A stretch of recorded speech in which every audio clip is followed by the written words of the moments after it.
And we've actually found, I've seen 5 studies now that I've summarized in a blog at the Washington Examiner called School Choice Benefits Teachers Too. All 5 of those studies have found statistically significant positive effects of private and charter school competition on teacher salaries in the public schools too. So competition is good for the market for goods and services. It's great for customers, obviously, but it's also good for employees, competition in the labor market.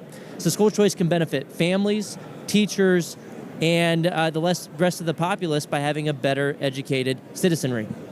So one of the criticisms I've heard of the Arizona situation, of course, I've heard of many great things about it, but one of them is that there are still mechanisms by which the government can essentially control that money by saying, to accredit you, for example, you have to do certain things. Like, for example, it could be, right, something like you have to have some kind of CRT praxis in your system to get access to this money. How does that work? Yeah, that's not included in the Arizona bill. So we should look out for any regulations in the future. We should look out whenever a bill is introduced, what kind of strings might be attached to the money. But the Arizona bill is as hands-off as it can be. You basically have to spend it on education. You can't go take the education savings account money and go to your favorite restaurant and just go splurge or buy a car or a big screen TV. But here's what I mean, right? Like, for example, you mentioned, I believe that, of course, it has to be an accredited institution, right? So in order to be accredited, maybe you need to teach things a certain way, for example, right? So maybe at the school level, right, it could be influenced. I mean, how do you deal with that, I guess, is my question.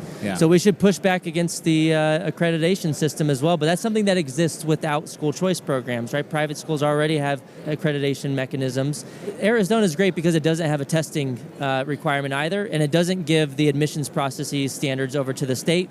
Schools can still keep their admissions processes, and it's all voluntary. They can choose whether to participate in the program or not each and every year. Each individual family can make that cost-benefit decision for their own family as well. And I would say we got to be careful about making perfect the enemy of the good, because look, the current situation is that 90% or so of kids are stuck in government-run schools where that money is going directly to a government-controlled, government-operated institution, and